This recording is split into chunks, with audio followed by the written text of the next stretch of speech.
सात संगत जी बड़े प्रेम और सत्कार से कहना जी, धन्य निरंकार जी। सात संगत जी, दास विनती कर रहा है, दास से त्रुटि हो जाए तो क्षमा करिएगा। सात संगत जी, सात संगत जी, आज की यह अद्भुत ज्ञानवर्धक प्रसंग में आपका स्वागत है। कभी न कभी आपके मन में यह प्रश्न अवश्य आता होगा कि मृत्यु के बाद आत्मा साथ क्या होता है, उसके साथ वह कहाँ जाती है, क्या करती है, मृत्यु के बाद की यात्रा कैसी होती है। और सबसे महत्वपूर्ण प्रश्न यह है कि मृत्यु के बाद मनुष्य को कौन सा जन्म मिलता है। आज मैं आपको सभी इन प्रश्नों का उत्तर एक अत्यंत ही पौराणिक कथा के माध्यम से देने जा रहा हूँ, जिसका वर्णन गरुड़ पुराण में किया गया है। सत्संग जी, गरुड़ पुराण के अनुसार इस संसार का हर जीव जन्म और मृत्यु के अनंत चक्र से जुड़ा हुआ है। यह चक्र केवल एक बार नहीं चलता, बल्कि तब तक चलता रहता है जब तक जीव अपने कर्मों के बंधन से मुक्त नहीं हो जाता। भगवान श्री विष्णु गरुड़ पुराण में स्पष्ट रूप से बताया है कि मृत्यु के बाद जीव को कौन सा जन्म मिलेगा। यह पूरी तरह से उसके पूर्ण जन्म के कर्मों पर निर्भर करता है। हम सभी के मन में कभी न कभी यह जिज्ञासा अवश्य होती है कि हम पिछले कर्म जो पिछले जन्म के क्या थे, या अगले जन्म में हम किस रूप में जन्म लेंगे। यह स्वाभाविक है, क्योंकि मृत्यु का एक रहस्य और मृत्यु के बाद आत्मा की यात्रा भी एक रहस्य का कोई यह सोचता है कि शायद वह अगले जन्म में मनुष्य बनेगा तो कोई डरना नहीं कि कहीं पशु पक्षी कीट पतंग या किसी अन्य योनि में जन्म ना लेने पड़े। और आपने सुना होगा, किसी को कहते हैं तुम कुत्ते को मार रहे हो, किसी की सेवा नहीं कर रहे हो, तुम्हारा जन्म जो कि बहुत ही खराब होगा। ऐसा भी आपने सुना होगा। जन्म के रूप में ऐसा सुनने पे रूह कांप उठता है। गरुड़ पुराण में, जो हिंदू धर्म के 18 महापुराणों में से एक है, जन्म, मृत्यु और मृत्यु के बाद की घटनाओं का अत्यंत विस्तार और गहन वर्णन करता है। इसमें यह बताया गया है कि जीव के अच्छे और बुरे कर्म उसके अगले जीवन की दिशा तय करते हैं। अगर किसी ने जीव से सत्कर्म, दया, सत्य और अधर्म का पालन किया है तो उसे उत्तम योनि मिलता है, जहां वह सुख और सम्मान के साथ जीवन व्यतीत करता है। वहीं जिससे पाप, हिंसा, छल और अधर्म का मार्ग बनाया हो, उसका जन्म निम्न योनि में होता है, जहां उसे कठिनाइयों और कष्टों का सामना करना पड़ता है।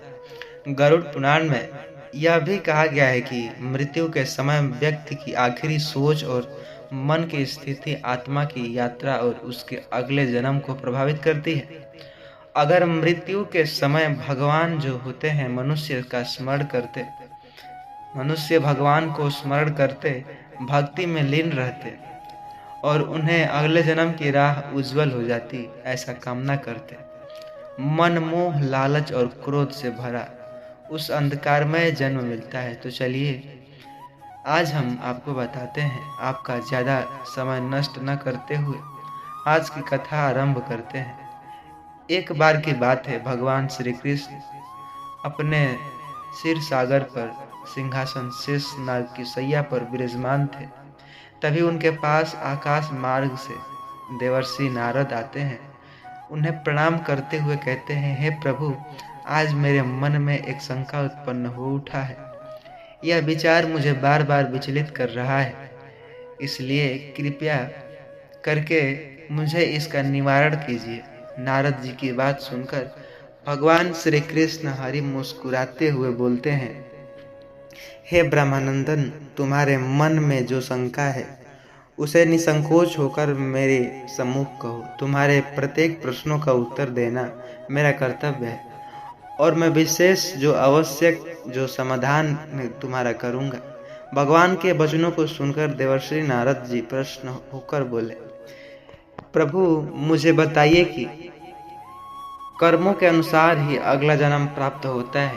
यदि हाँ तो उसे कैसा कर्म करना चाहिए? और मेरा दूसरा मन यह है कि मृत्यु के बाद आत्मा की यात्रा कैसी होती है?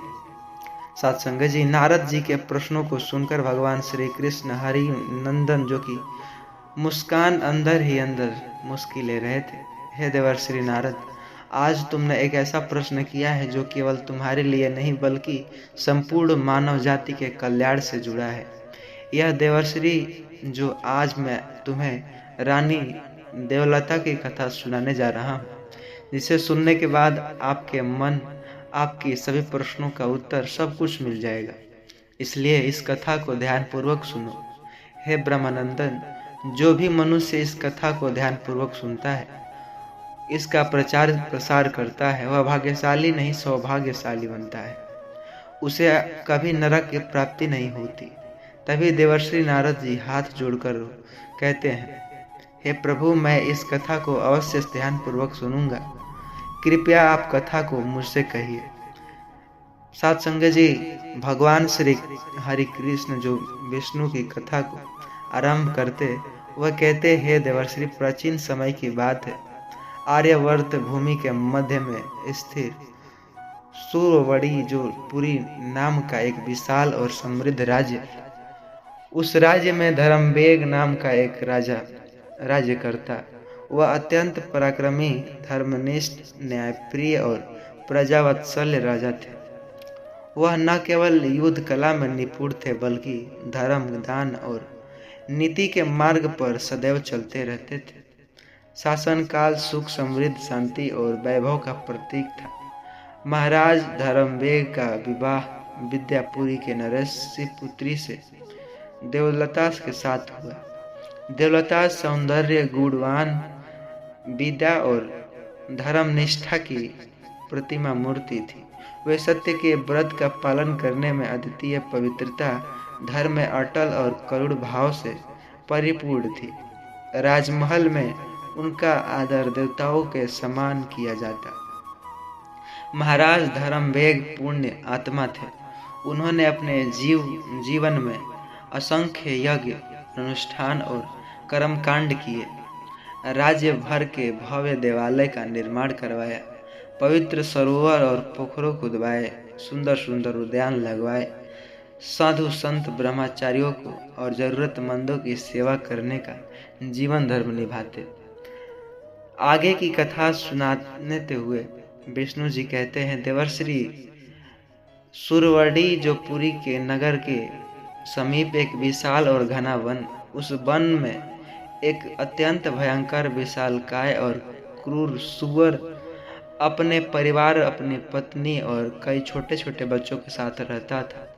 उसका जीवन पर्वत के समान भारी और दांत लोहे की नोक जैसी तीखे थे। जब वह जंगल में गुजरता तो दूर दूर तक पशु पक्षी और मनुष्य भय से कांप उठते।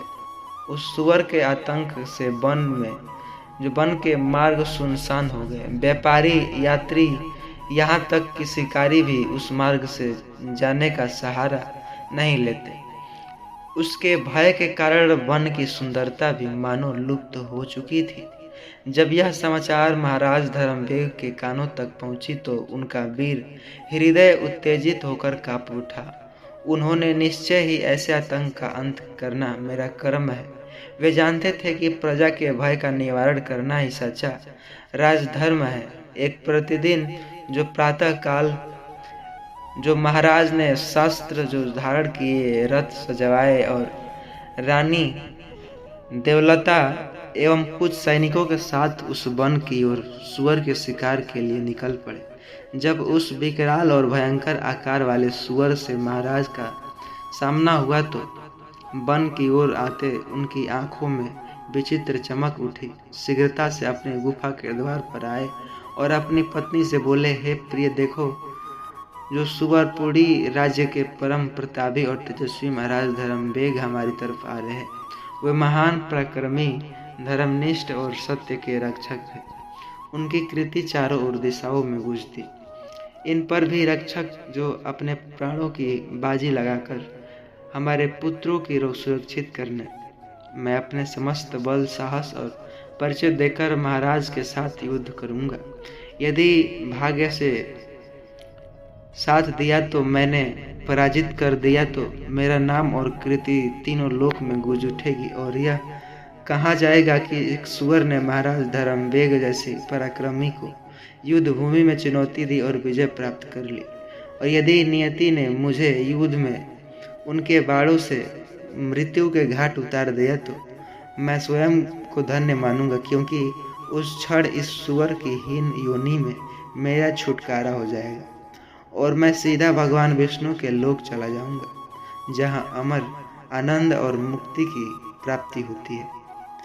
तो साथ संगत जी, इस तरीके से करते करते पराक्रमी सुअर का जन्म भी पिछले जन्म के हिसाब से होता है और पापों के कारण प्राप्त हुआ उन पापों का बोझ भी प्रेरणा बनकर दिखता है, अवसर भी मिलता है और इस त्याग से पुत्रों को लेकर शीघ्र पर्वत की गुफा में चले जाते हैं। दृढ़ता, मन, चिंता और ऐसे ऐसे करते करते अपने सभी कर्मों को अनिष्ट करके उसी कारण आत्मा की यात्रा और जैसा कर्म वैसा जन्म मिलता है।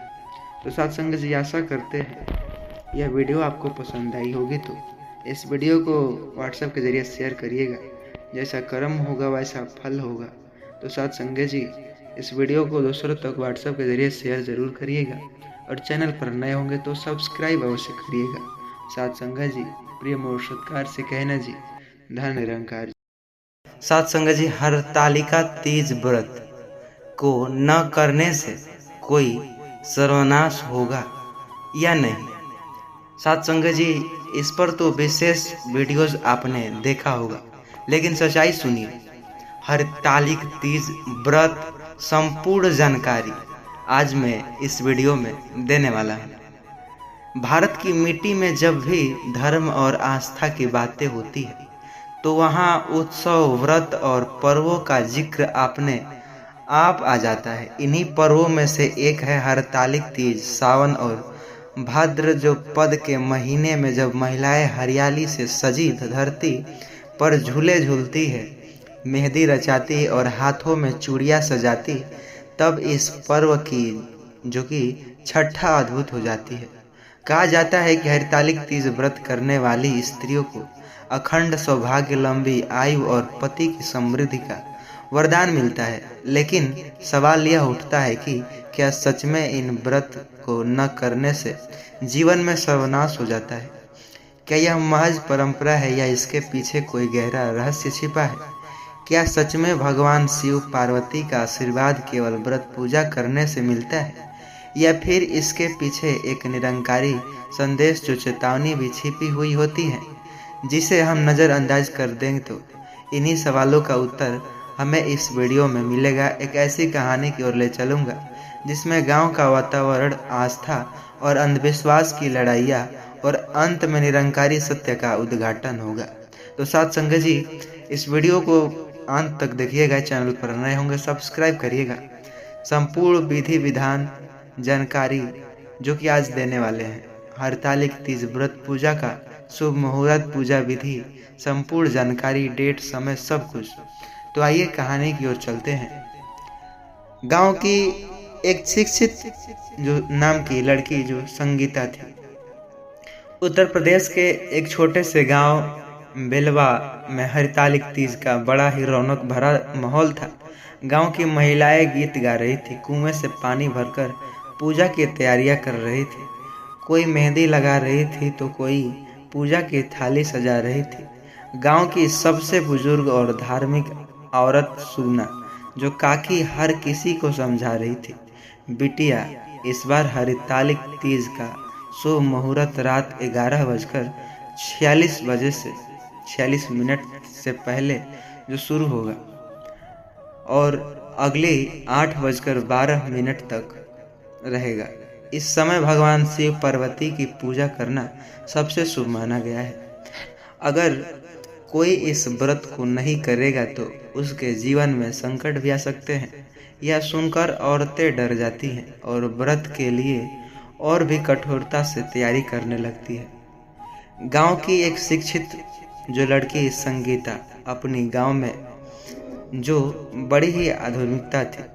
माँ, क्या सच में ऐसी कोई अगर तीज जो व्रत न करे तो उसके घर बर्बाद हो जाएगा। क्या भगवान इतने कठोर है कि पूजा न करने पर सजा देंगे?